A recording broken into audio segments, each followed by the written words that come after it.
अस्सलाम वालेकुम, आप देख रहे हैं फखर न्यूज़ और मैं हूं सादिया बतूल। सबसे पहले शामिल करते हैं आज के अहम खबरें। खोरवाह में खातून कत्ल, 2 मरकजी मुलजमान गिरफ्तार। रिपोर्ट मोहम्मद अब्दुल रहीम शेख गोलाची। खोरवाह के नवाही गांव अमीर बख्श खासखेली में घरेलू तनाज़े के दौरान एक खातून आमना जाँ बहक जबकि मुतादिद अफराद जख्मी हो गए। वाक़े का SSP बदीन कमर रजा जस्कानी ने फौरी नोटिस लेते हुए कार्रवाई के अहकामात जारी किए। थाना खोरवाह पुलिस ने बरवक्त कार्रवाई करते हुए 2 मरकजी मुलजमान हुसैन बख्श खासखेली और अली गुल खासखेली को आलाए कत्ल समेत गिरफ्तार कर लिया।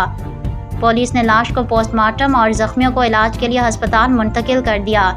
SSP बदीन ने वाक़े की शफाफ तफ्तीश और मुलजमान के खिलाफ सख्त कानूनी कार्रवाई की हिदायत देते हुए मुतासरा ख़ानदान को इंसाफ की यकीन दहानी कराई। फिल वक्त के लिए इतना ही। मज़ीद खबरों की अपडेट के लिए जुड़े रहिए फखर न्यूज़ के साथ।